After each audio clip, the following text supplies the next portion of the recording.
Again, I'm ahead of myself. I'm someone who I often intermittently fast, which means oftentimes I'll eat my last meal early in the evening, and I won't eat my next meal until early in the afternoon. Why?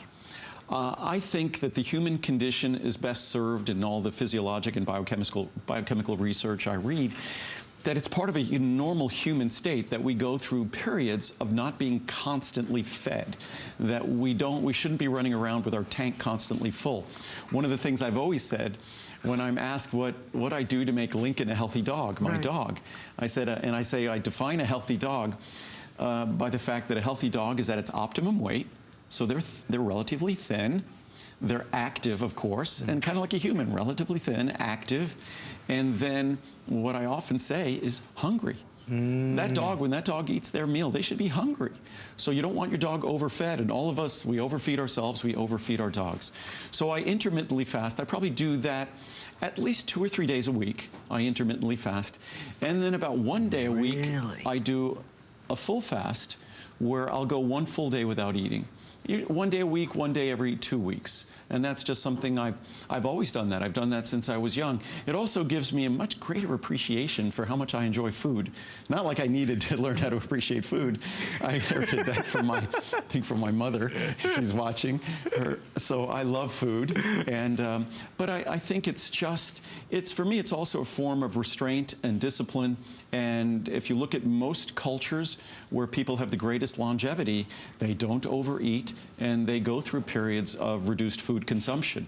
So it's something that as a human being, it's part of our defining genetics is we function best when we're a bit hungry.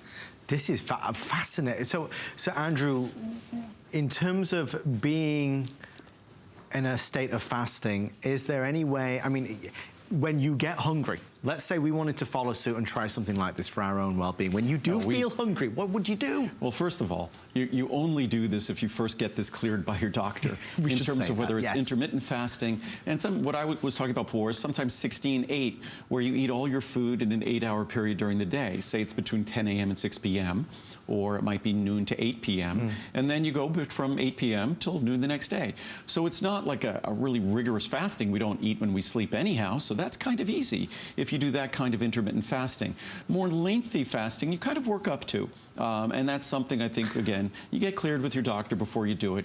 And there's all sorts of different schools of thought, so I tend to be non-dogmatic about these things. What works best for everyone is what makes you feel best. But ultimately, we want to consume healthy foods. We want to consume less of them. We want to consume healthy fats. We want to remain active, and we should try to approximate our healthy weight, our ideal healthy weight. Well, I've never been shy about admitting it, but I want to be just like Andrew because I'm certain he's going to live forever. Well, hence the reason I ask. No, I know I'm not going to live forever, but as long as I'm around, I want to be able to live as well as possible. That's the right answer. So, and it's something that they always say, what is it?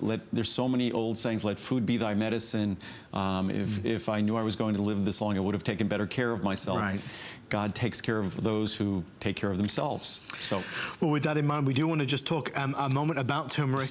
While we're here. Just quickly, the highlight on turmeric is it's gotten a lot of press. It's very exciting. I see turmeric juice everywhere. That turmeric, in order to be well absorbed, there's only 2 methodologies I've seen for enhancing the absorption of turmeric. Otherwise, it's really poorly absorbed. And one method is, as they've done for centuries or thousands of years in Asia and India, is by cooking with it and using it. When you cook it with fat, it complexes with fat, it's easily absorbed, much better absorbed. Another method used by other supplements is they use black pepper extract, which can also influence the absorption of drugs or other substances, which is a little unpredictable for my taste. And I think it sort of takes advantage of or bypasses our natural ways to absorb turmeric. So we've gone with, I think, the natural method. We simply complex it with fat, a healthy fat, the phospholipid that's predominant in your brain and liver, phosphatidylcholine.